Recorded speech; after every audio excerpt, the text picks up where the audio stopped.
पूछना जरा है कांग्रेसियों को, 40-40 साल तक हमारे सेना के जवान और उनके परिवारजन 1 रैंक 1 पेंशन की मांग करते थे। 4-4 पीढ़ी तक शासन करने वाली ये कांग्रेस पार्टी उनकी ये मांग को पूरा नहीं करती थी। मगर माताओं, भाइयों, बहनों, युवाओं, आपने 2014 में मोदी जी को बिठाया और 2015 में मोदी जी ने 1 रैंक 1 पेंशन देने का काम समाप्त कर दिया। सेना के जवानों का बैंक अकाउंट में उनके परिवारजनों को 41,000 करोड़ रुपया ज्यादा देने का काम हमारे नेता और देश के प्रिय प्रधानमंत्री नरेंद्र मोदी जी ने किया है।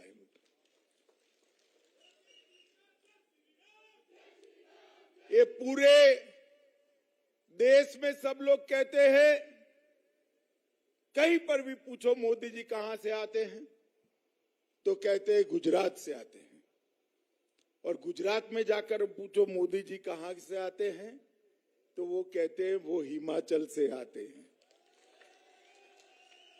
अब मोदी जी देश के प्रधानमंत्री बन गए, यहां अपने भाजपा सरकार बना दी।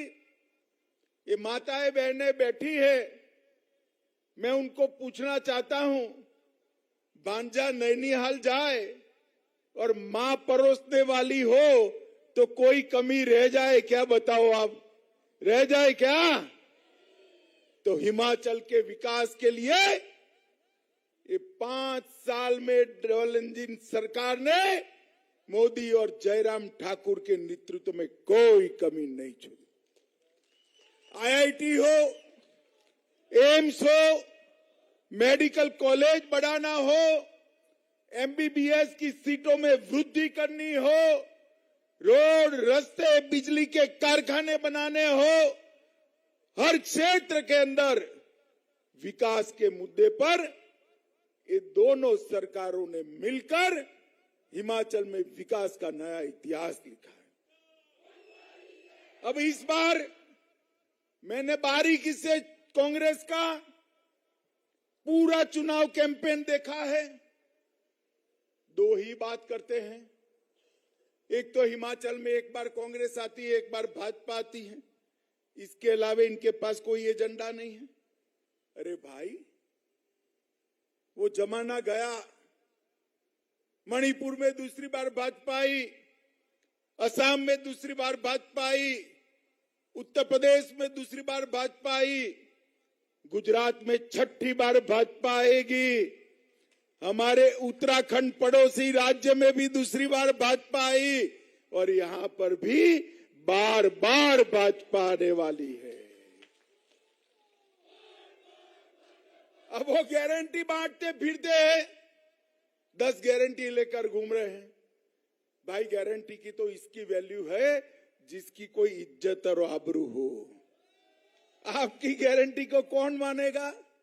बताओ भला, कोई मानेगा? मानेगा?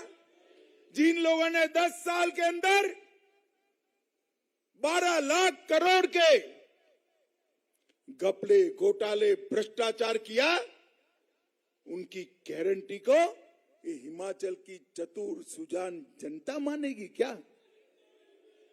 राहुल बाबा, हिमाचल की माताओं को क्या समझ रखा है? ऐसे ही गारंटी बांटते घूमते हो।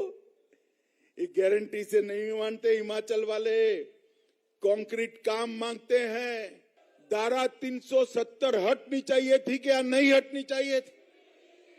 70 साल से कांग्रेस पार्टी, जवाहरलाल नेहरू की गलती, ये धारा 370 को अपनी गोदी में बच्चे की तरह सहला रही थी। कोई नहीं मानता था कि धारा 370 जो टेम्पररी है कभी भी जा सकती है। आपने दूसरी बार मोदी जी को प्रधानमंत्री बनाया, 5 अगस्त 2019 को मोदी जी ने धारा 370 को उखाड़ कर फेंक दिया। और आज हमारा प्राण से प्यारा कश्मीर हमेशा के लिए भारत के साथ जुड़ गया है। माताओं, भाइयों, बहनों, जब संसद में बिल लेकर गया, पूछना है कांग्रेस वालों को, कम्युनिस्ट पार्टी, सपा, बसपा, ममता, समता, जितनी पार्टियां हैं वो सारी कहती थी धारा 370 मत हटाइए, खून की नदियां बह जाएगी। अरे राहुल बाबा, धमकी किसको देते हो भाई? ये हट भी गई, खून की नदियां छोड़ो, कंकर चलाने की हिम्मत नहीं है, कंकर चलाने की। मित्रों, 12 लाख करोड़ के घपले घोटाले कर आज यहां गारंटी बांटते। भारतीय जनता पार्टी के शासन में कोई एक घोटाला नहीं ढूंढ सकता, घोटाला ढूंढना मुश्किल है। और कांग्रेस के शासन में घोटाले गिनना बहुत मुश्किल है। भाजपा के शासन में घोटाले ढूंढना मुश्किल है, कांग्रेस के शासन में घोटाले गिनना बहुत मुश्किल है। इतने घोटाले किए हैं, नाम भी याद नहीं रहते भाई। हमारे चैनल को लाइक, शेयर और सब्सक्राइब जरूर करें और नई अपडेट्स के लिए बेल आइकन दबाना ना भूलें।